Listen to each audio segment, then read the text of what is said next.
സുഖം ആഗ്രഹിക്കുന്ന ഏതൊരാളും ഈ ലോകത്ത് ദുഃഖത്തിൻ്റെ വേദന അനുഭവിക്കാൻ ബാധ്യസ്ഥരാണ്. ദുഃഖത്തിൻ്റെ കിരീടം ചൂടിക്കൊണ്ട് മാത്രമേ നമുക്ക് സുഖം അനുഭവിക്കുവാൻ കഴിയുകയുള്ളൂ. നമ്മൾ സുഖം ആഗ്രഹിക്കുകയും എന്നാൽ അത് ലഭിക്കാതിരിക്കുകയും ചെയ്യുമ്പോൾ സ്വാഭാവികമായും നമുക്ക് വ്യഥയുണ്ടാകും.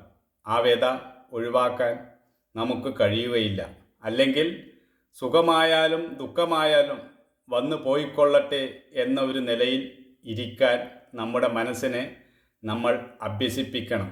അതല്ലാതെ മറ്റൊരു വഴിയും ദുഃഖത്തെ ഒഴിവാക്കാൻ ഇല്ല. സുഖത്തെ സ്വീകരിച്ചവൻ തീർച്ചയായും ദുഃഖത്തെയും സ്വീകരിക്കേണ്ടി വരും. എന്തുകൊണ്ടെന്നാൽ ഈ ലോകത്ത് എല്ലാറ്റിനും രണ്ട് വശങ്ങളുണ്ട്. തുടക്കമുള്ളതിനെല്ലാം ഒടുക്കമുണ്ട്. ജനനമുണ്ടോ മരണമുണ്ട്, സുഖമുണ്ടോ ദുഃഖമുണ്ട്, രാത്രിയുണ്ടോ പകലുണ്ട്, കുന്നുണ്ടോ കുഴിയുണ്ട്. ഇങ്ങനെ എല്ലാറ്റിനും രണ്ട് വശങ്ങൾ ഉള്ളത് കൊണ്ട് തന്നെ ഒന്ന് മാത്രമായിട്ട് നമുക്കാർക്കും ഈ ലോകത്തുനിന്ന് കിട്ടാൻ പോകുന്നില്ല. അതുകൊണ്ടാണ് ഗീതയിൽ പറയുന്നത്, മാത്രാ സ്പർശാസ്തു കൗന്ദേയ ശീതോഷ്ണ സുഖ ദുഃഖത ആകമാപായിനോ നിത്യ താം തിദീക്ഷസ്വ ഭാരത.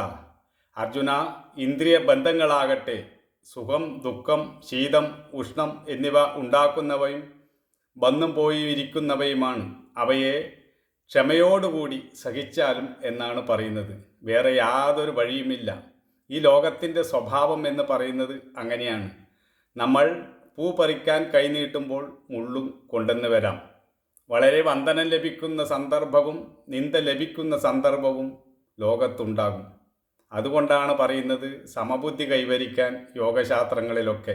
അതല്ലാതെ മറ്റൊരു വഴിയും ദുഃഖത്തെ ഒഴിവാക്കാൻ വേണ്ടി ഇല്ല. അധികം പേരും ജ്യോതിഷത്തിൻ്റെ അടുത്തൊക്കെ പോകുന്നത് എന്തിനാണെന്ന് വെച്ചാൽ സുഖം കിട്ടാൻ വല്ല വഴിയുമുണ്ടോ എന്ന് നോക്കാനാണ്. അല്ല, നാളെ കുറച്ച് ദുഃഖം കിട്ടാൻ വല്ല വഴിയുണ്ടോ എന്ന് പറഞ്ഞ് ആരും ജ്യോതിശാസ്ത്രം നോക്കാനോ മറ്റും പോവാറില്ല. ഇതിൽ നിന്നെല്ലാം മനസ്സിലാക്കേണ്ടത് എല്ലാവരും തേടുന്നത് സുഖമാണ്. പക്ഷേ ദുഃഖം വന്നു ചേരുന്നു എന്നത് ഒരു വാസ്തവമാണ്.